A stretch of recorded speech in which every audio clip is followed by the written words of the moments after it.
Saudações do crente docente. Está no ar o CDcast, o podcast da sua lição bíblica.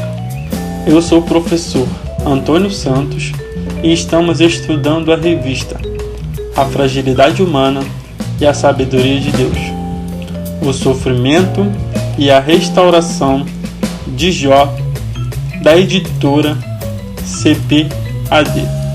E hoje teremos a aula da lição de número 3, que tem por título Jó e a realidade de Satanás.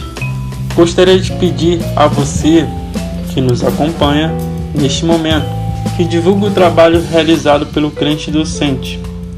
Para isso, se inscreva no nosso canal, deixe o seu like e acione o sininho para ficar por dentro das nossas novidades.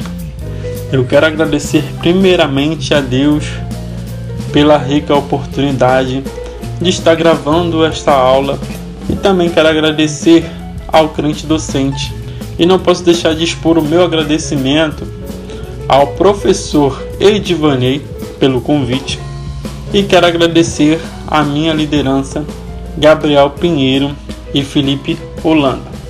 Eu gostaria que fôssemos ao texto áureo da lição para que possamos ter um entendimento do que está ocorrendo nesta lição. Jó, capítulo 1, verso 6. Por gentileza, se puderem acompanhar a leitura pela revista, ou os que não estiverem com a revista neste momento, acompanhem a leitura pelas vossas Bíblias. Iniciaremos a leitura. Jó, capítulo 1, verso 6. Certo dia, os anjos, isto é, os filhos de Deus, vieram apresentar-se perante Yahvé, o Senhor, e Satã, o acusador, aproximou-se também junto com eles. Veremos agora uma verdade prática na qual encontramos na revista. Segundo as Escrituras, Satanás é um ser real, portador de personalidade, e só venceremos com armas espirituais. O adversário deve ser combatido com armas espirituais, conforme podemos ver no texto de Efésios capítulo 6, do verso 12 ao verso 13. Acompanhe a leitura na Bíblia, por gentileza. A versão na qual estou usando é a Bíblia King James atualizada. Porquanto nossa luta não é contra seres humanos, e sim contra principados e potestades, contra os dominadores deste sistema mundial em trevas, as forças espirituais do mal nas regiões celestiais. Por esse motivo, vesti toda a armadura de Deus, a fim de que possais resistir firmemente no dia mau, e havendo batalhado até o final, permanecereis inabaláveis sem retroceder. Para que possamos adentrar a nossa lição e a nossa parte introdutória, gostaria de ressaltar alguns pontos nos quais eu quis colocar para que nós possamos crescer juntos. Então peguei alguns contextos de uma sistemática, eu busquei o conhecimento em alguns comentários bíblicos. E uma das contestações que o leitor chega ao ler o livro de Jó é que o diabo existe. Ele é um ser real. Segundo a sistemática de Gruden, vamos dar um parêntese nesta parte introdutória. Pois existem anjos que um dia foram bons e se tornaram maus. Por quê? Pecaram e, sendo assim, perderam o privilégio de servir a Deus. Sendo assim, podemos defini-los da seguinte forma: demônios são anjos maus que pecaram contra Deus e hoje continuamente praticam o mal no mundo. Em Gênesis capítulo 1, no versos 31, Assim diz a palavra do Senhor. Viu Deus tudo quanto fizera, e eis que era muito bom. Com isso, partimos do princípio que tudo o que fizera era bom, inclusive os anjos. Mas em Gênesis capítulo 3, vemos que Satanás, na forma de serpente, tentou Eva ao pecado. Portanto, em algum momento no intervalo dessas passagens, ocorreu a queda de Satanás e uma parte dos anjos. Aqui estou apresentando um ponto do qual, mediante um estudo, a pesquisa na qual a sistemática que eu citei, a teologia sistemática de Wayne Grudem, achou importante citar a referência para que os ouvintes possam buscar tal conhecimento, buscar tal comentário. Amém? Em 2 Pedro, no capítulo 2, no verso 4, vai dizer o seguinte: Deus não poupou anjos quando pecaram. Antes, precipitando-os no inferno, os entregou a abismos de trevas, reservando-os para o juízo. Eu gostaria de colocar algumas observações minhas que não se encontram na revista, na leitura bíblica em classe, se puderem me acompanhar, por gentileza.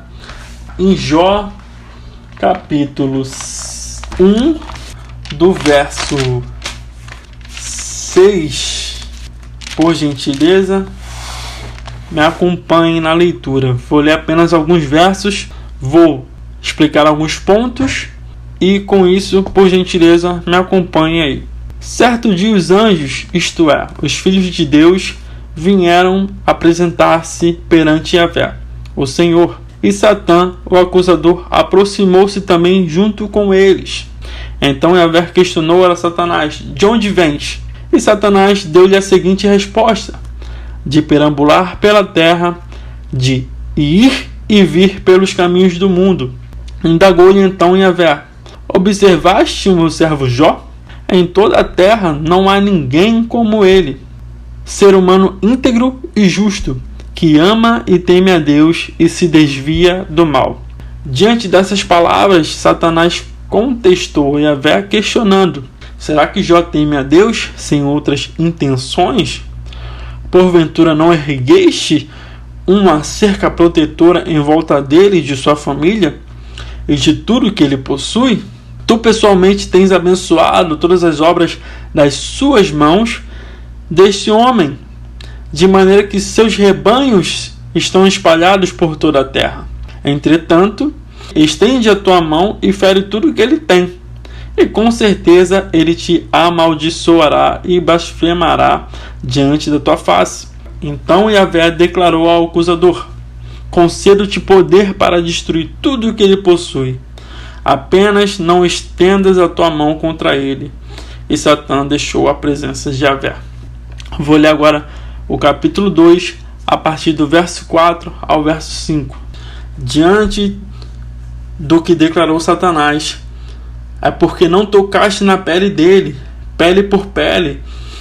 Tudo quanto um ser humano tem, ele dará para salvar a sua vida. Ora, estende a tua mão agora mesmo, toca-lhe os ossos e na carne, e ele prontamente te amaldiçoará e blasfemará na tua face.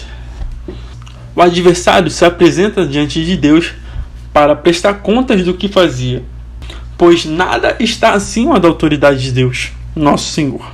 E é Deus quem testemunha por Jó, o chamando de meu servo, dizendo que não há ninguém semelhante a ele, dando-lhe 4 características.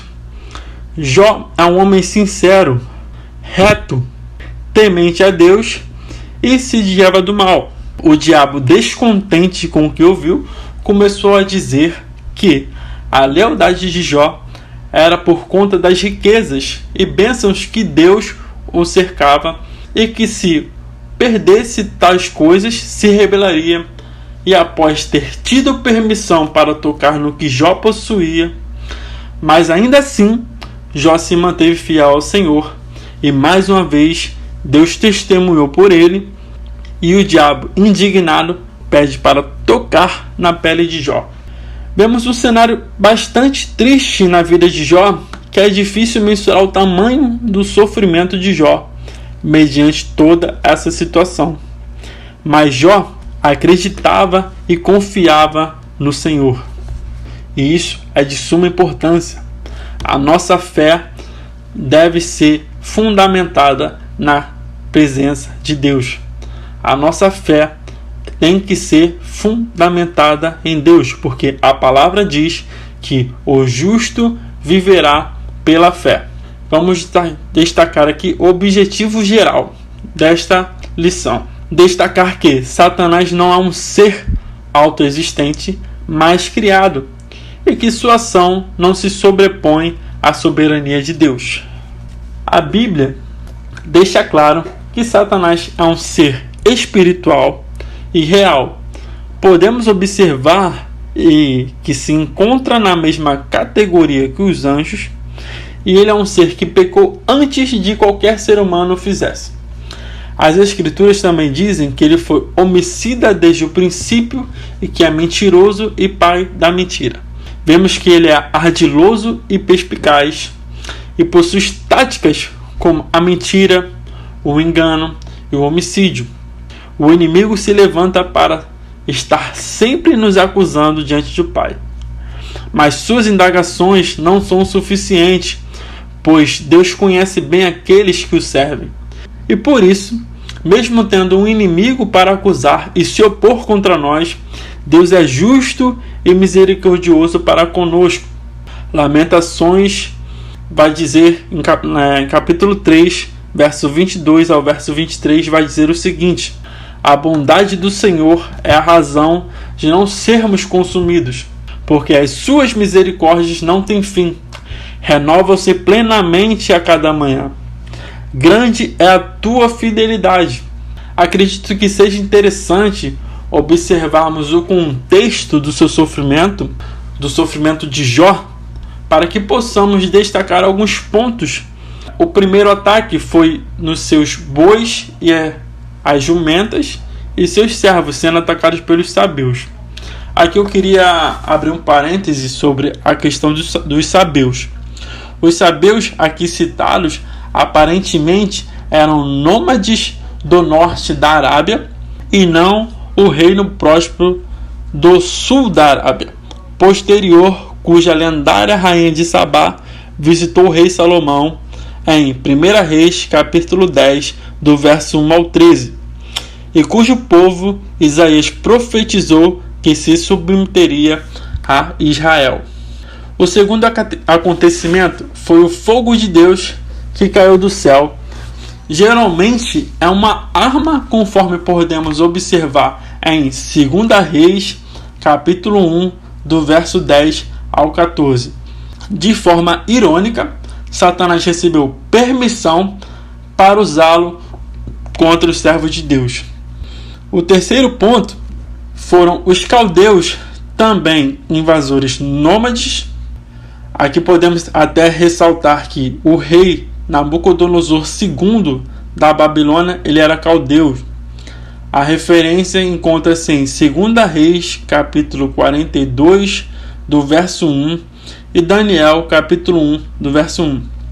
O quarto foi um grande vento do deserto, causando a morte dos seus filhos. A partir do capítulo 3, o diabo não é mais mencionado no restante do livro. Não é o propósito do livro pô-lo em evidência, em tão pouco superestimar o mal. Mas eu entendo que o livro ele nos dá uma direção de que existe um ser espiritual que se opõe aos filhos de Deus. Mas a nossa postura mediante a essa acusação é que nos difere, mediante aquilo que cremos e nos posicionamos a Deus é a forma correta. O posicionamento de Jó deu a ele um bom testemunho, que, ressaltando essas coisas que aconteceram na vida de Jó, perdendo suas riquezas, perdendo a sua família, a sua pele sendo afligida, mesmo com tamanho sofrimento, No verso 20, vemos que a atitude de Jó perante o Senhor foi encostar o rosto no chão em sinal de humildade e adoração diante de Deus, pois Jó amava a Deus, mas não só com palavras, mas com atitude.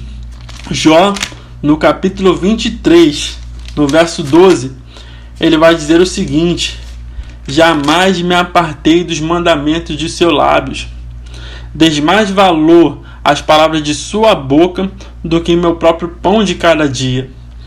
Jó, ele amava a palavra do Senhor. Jó, ele conhecia o Senhor pelo que ele ouvia. E por que eu estou falando que Jó conhecia Deus pelo que ele ouvia?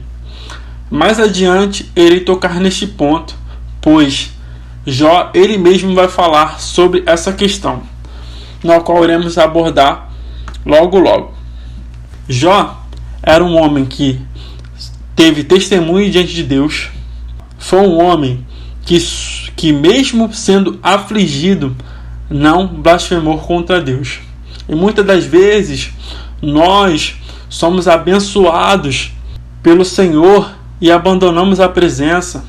Muitas das vezes passamos por um problema e não recorremos ao Senhor. A nossa postura não é igual à postura de Jó. Esse livro poético, ele nos dá uma riqueza muito grande. Esse livro nos ensina lições grandes. Jó foi um homem que ele teve muito a nos ensinar. O livro de Jó ensina que o sofrimento acomete todas as pessoas, quer justas, quer injustas. Deus nem sempre protege os retos do perigo e do sofrimento. No fim das contas, Deus controla todas as circunstâncias da vida, inclusive limitando o poder de Satanás. O conforto e a força de Deus estão sempre à disposição da alma que nele confia. Apesar do livro de Jó não ter em mente o problema do sofrimento, ele dá mais atenção a como o homem se comporta diante de Deus, santo e soberano. Em harmonia com o restante das Escrituras, o livro de Jó ensina que mesmo uma prática coerente da religião não é o bastante, sem um relacionamento genuíno e de coração com o Senhor. A resposta para os problemas e objetivos da vida está na reverência adequada a Ele, que é perfeito em todo o seu ser e em tudo o que faz. Não basta que o homem confesse ao Senhor, ele precisa entregar tudo a Ele. Ao deixar que Deus verdadeiramente seja Deus e de todas as áreas de sua vida, o homem descobre que o Senhor é suficiente. E com isso, eu respondo a pergunta que eu falei, o ponto que eu falei com vocês sobre Jó, ele conhecer a Deus pelo que ele ouvia. Lá em Jó, no capítulo 42, no verso 5, ele vai dizer o seguinte: de fato, meus ouvidos já tinham ouvido ao teu respeito. Contudo, agora os meus olhos te contemplam. E o homem que tanto foi afligido pelas artimanhas de Satanás, no final do livro encontra-se numa condição melhor do que no início, pois não deixou de ser quem ele era de verdade diante do Senhor. Que esta lição possa abençoar a sua vida, que você seja impactado através dos estudos da palavra, que você busque o Senhor cada vez mais e que assim você seja abençoado abundantemente. Eu quero agradecer a todos que puderam ouvir até aqui a lição. Que Deus possa abençoar vocês. E gostaria de convidar a vocês para seguir o nosso Instagram, @crentedocente, no Facebook pelo endereço facebook.com/crentedocente. E gostaria de convidar a você a ativar as notificações no canal do Crente Docente no YouTube. Fique com Deus, tenha uma semana abençoada.